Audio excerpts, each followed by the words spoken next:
Bonjour à tous, en direct de l'ESC à Paris. On a vu un certain nombre d'études extrêmement intéressantes. On a fait une petite sélection pour une courte présentation avec vous. On va parler rapidement de deux études sur la fermeture d'auricule gauche. On parlera d'une étude sur Mitra FR avec le docteur Obadia qui est avec moi. Et puis on finira sur ISA React 5 qui fait la surprise du congrès, si je puis dire. Alors, on va commencer avec les auricules gauches. On a donc ces possibilités maintenant de fermer les auricules gauches par voie percutanée. C'est une procédure qui se fait relativement facilement maintenant, avec des complications extrêmement rares, perprocédurales. La question pour nous en Europe, qui fermons des auricules gauches chez des patients qui sont à très haut risque hémorragique et qui ont une contre-indication aux anticoagulants, c'est qu'est-ce qu'on fait une fois que c'est fermé. Alors on a étudié ça avec une petite étude française multicentrique, 10 centres, où on a regardé une nouvelle stratégie qui est de dire on va faire des anticoagulants quand même, mais des NOAC et à une dose réduite, 10 mg de rivaroxaban, 15 mg, comparer ça au traitement antiplaquettaire double. Et en effet, on montre que c'est sur la gestion du traitement anticoagulant et sur la génération de thrombine plus efficace que le traitement antiplaquettaire. Et surtout, on fait ça pour une chose, éviter les thromboses de prothèses. Et on a 2 thromboses de prothèses en étude qui ont été évaluées par le Core Lab en aveugle et qui sont dans le groupe DAPT, traitement antiplaquettaire double. Donc on a l'impression que l'idée est bonne, reste à aller un peu plus loin et à montrer que dans une grande étude, ça marcherait aussi pour prévenir les événements cliniques. Il y a quand même de plus en plus de médecins qui utilisent des AOD dans cette situation sans jamais se poser la question de où sont les données. Enfin, là, on a les premières données puisque c'est quasiment une première étude chez l'homme avec ce type de stratégie. La deuxième étude sur l'auricule gauche dont on peut parler, c'est PRAG 17 qui a été difficile à faire en Tchéquie avec un long recrutement, 300 patients. Hein, on voit que c'est toujours des petites études. Et là, eux, ils ont fait autre chose. Ils ont comparé la fermeture de l'auricule gauche à l'AOD chez les patients qui peuvent être anticoagulés en se demandant est-ce que ça vaut la peine de faire la fermeture si l'AOD fait bien. Et en effet, ça fait pareil, avec un suivi relativement court. On voit quand même qu'il y a un peu moins d'hémorragie avec la fermeture de l'auricule gauche et on se dit tiens, si ça allait plus loin, peut-être que ça marcherait. Les patients, ils sont en général suivis plus longtemps que le temps d'une étude. Voilà. Alors, les auricules gauches, tu connais bien. Oui, ça fait partie des recommandations aujourd'hui dans la chirurgie de la mitrale, de fermer l'auricule gauche quand c'est possible. Il reste que je suis quand même un petit peu surpris en chirurgie, mais les faits sont les faits, il faut les accepter tels qu'ils sont, parce que l'auricule gauche est quelque chose d'extrêmement fragile. Ouais. Et en chirurgie, c'est pas innocent que d'aller fermer l'auricule gauche. Ça expose à un certain nombre de complications. Et le fait qu'il y en ait aussi peu avec cette technique est vraiment à saluer. En tous les cas, ce sont des beaux papiers que tu as bien de présenter. C'est vrai que ce qu'on aimerait savoir plus de le suivi à long terme. Quels étaient l'horizon jusqu'à présent et est-il prévu d'aller plus loin? Alors pour l'instant, non, mais comme toujours, hein, dans ce type d'études, plus le suivi est long, plus ça marche. Et là, les suivis sont un peu courts. Alors en chirurgie, quelle est la bonne technique pour fermer un auricule? Alors, C'est l'excision suture, c'est la suture tout court, c'est le clip. Alors, le clip est sûrement la technique la plus efficace et la plus sécuritaire parce qu'il n'y a pas de suture, il y a donc moins de risque de déchirure et on est sûr d'être complètement exclusif parce que la définition du succès de la procédure en termes d'occlusion de l'auricule n'est pas évidente parce Ouais, que, y compris dans les occlusions telles que tu les décris, il y a très souvent un petit pertuis qui persiste et on peut se demander si c'est pas pire ouais, d'avoir une espèce d'impasse dans lequel le sang circule. circule et risque de coaguler plus. Bon, enfin, les faits, encore une fois, les faits sont les faits, et c'est vrai qu'apparemment, ces études sont très encourageantes. Ouais.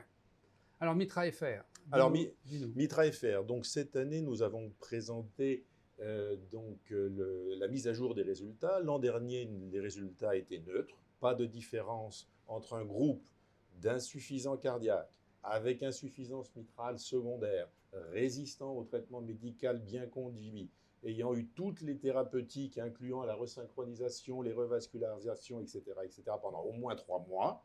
Si ces patients ont toujours une insuffisance mitrale, ils étaient randomisés, soit le clip, soit clip plus traitement médical optimal, bien sûr, soit le traitement optimal seul. L'an dernier, à 1 an, nous n'avions pas de différence entre les groupes en intention de traiter, dans tous les sous-groupes et aussi en pair protocole, donc une grande déception. 1 mois après est présentée COAPT, une étude très similaire, avec elle, au contraire, des résultats très positifs. Une des plus grandes controverses de la cardiologie des dernières années, puisqu'il y a eu près de 200 citations de cette controverse dans la littérature au cours des 10 derniers mois, et pas moins de 17 éditoriaux.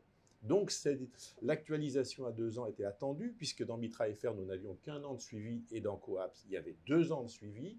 Eh bien, nous confirmons le message principal qu'il n'y a pas de différence entre les deux groupes, mais c'est dans la population d'inclusion telle qu'elle est définie dans MITRA-FR qui était différente de celle de COAPT. Et le consensus aujourd'hui, que c'est vraiment que ce qui est important, c'est de choisir les bonnes indications. Alors malgré tout, cette année, nous avons été nous-mêmes surpris d'avoir un petit signal dans la 2e année qui est fragile, parce qu'il ne fait pas partie des pré-spécifiés, les endpoints, mais en revanche, c'est le critère d'évaluation principal de COAPT. Voilà pourquoi il était intéressant de l'utiliser pour évaluer MITRA-FR.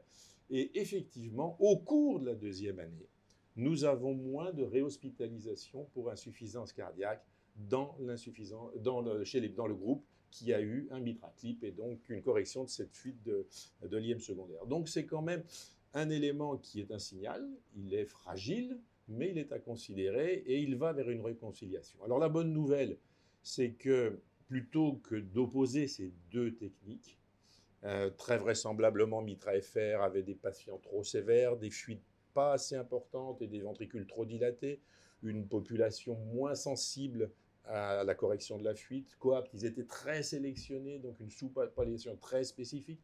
Ce qui est intéressant, c'est la zone grise entre les deux. Et ce que nous allons faire avec l'étude, avec l'équipe de COAPT, nous allons faire une méta-analyse sur l'ensemble des données et nous pourrons peut-être et sans doute mieux définir dans cette zone grise quels sont les patients chez qui le clip est intéressant ou pas.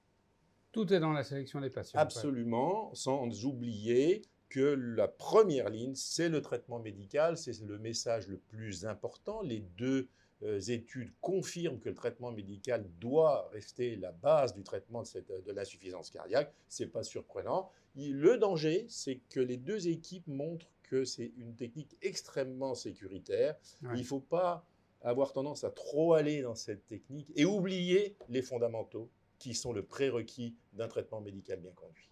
La fonction ventriculaire gauche, c'est important dans la sélection des patients? Alors, la dilatation du ventricule était plus importante que la fraction d'éjection.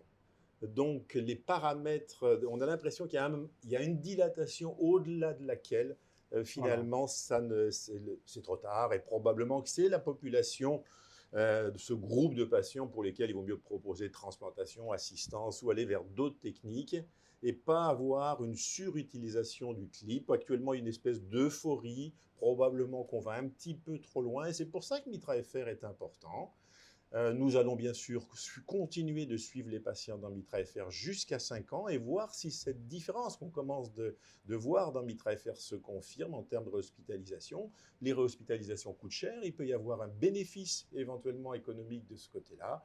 Il faut donc bien évaluer, continuer de se poser des questions. On a 2 belles études et je crois que c'est intéressant de les mettre ensemble pour mieux comprendre cette pathologie et ses indications. Parfait, voilà donc des nouvelles pour l'oreillette gauche. On va finir avec des nouvelles sur la coronaire. Il y a une étude qui a fait le buzz et un peu la grande surprise du congrès. C'est l'étude ISA-REACT 5, qui est la première étude à opposer 2 médicaments qui sont là quand même depuis de nombreuses années, le ticagrelor, le prasugrel, dans la même classe d'antiplaquettaires, qui sont des recommandations de classe 1 dans les syndromes coronaires aigus, les 2. Et bien évidemment, on n'avait eu aucune véritable étude comparant ces 2 médicaments. Ça a été fait maintenant par les Allemands. Ils ont eu beaucoup de mal à arriver jusqu'au bout. C'est une étude académique avec des financements qui sont à chaque fois compliqués à trouver. Ils l'ont fait. Ils ont randomisé les patients, 4000 patients. Et le résultat final est exactement l'inverse de l'hypothèse posée. Ils avaient mis comme hypothèse que ticagrelor serait supérieur. et il trouve que prasugrel est supérieur avec une belle différence par rapport au ticagrelor sur décès, infarctus, accident vasculaire cérébral. Alors, dont acte, il faut quand même noter que ce n'est pas seulement une opposition de médicaments, c'est une opposition de stratégie. Le prasugrel n'avait pas de pré-traitement dans le non-ST, le ticagrelor en avait, ça a pu être délétère. Le prasugrel avait sa dose ajustée, le ticagrelor ne l'avait pas. La puissance des médicaments au moment de la dose de charge est sans doute pas la même. Il y a un certain nombre de petites choses pour expliquer le résultat, mais le résultat final, il est là. Ça va sans doute impacter les recommandations qui sont en train d'être écrites pour l'année prochaine à Amsterdam à l'ESC. Et donc, on va demander au docteur d'être un peu intelligent au moment de la prescription des antiplaquettaires. Ce n'est pas le même médicament à tout le monde avec la même dose et on ne se pose plus de questions dès que le patient arrive. C'est sans doute réfléchir à quel moment on donne le médicament, quel que soit le médicament quasiment, et est-ce qu'il ne faut pas des fois s'attacher aussi à la réduction de dose chez les patients qui ont un haut risque hémorragique. Bon, tu as l'habitude de bien différencier ST et non-ST, et là, est-ce que ça joue? En général, tu dis que ce n'est pas tout à fait la même difficulté de prise en charge, oui, pas les mêmes. Alors c'est intéressant parce que dans le ST+, l'STMI, on a cette comparaison entre les deux médicaments, et c'est le groupe où justement la question pré-traitement n'apparaît pas, puisque les deux drogues sont données au même moment, au même type de patient. Et donc là, on a la même chose, la même tendance favorable au prasugrel, même si l'intervalle de confiance coupe la ligne d'identité, mais il y a une consistance générale dans l'étude. Donc ça fait un peu parler. On verra si les gens changent leur pratique en attendant la recommandation, mais n'oublions pas que le prasugrel est génériqué depuis peu de temps et que dans les indications, le coût commence à avoir une importance importante. En tous les cas, c'est bien qu'il y ait des études académiques, hein, puisque ça confirme qu'il y a tout un champ d'investigation qu'on ne pourrait pas avoir sans les études académiques, et je crois qu'il faut saluer l'effort qui a été fait dans ce travail. Oui, absolument. Voilà, merci à tous de nous avoir écoutés pendant une bonne dizaine de minutes. J'espère que vous avez apprécié ces commentaires sur l'ESC. À bientôt.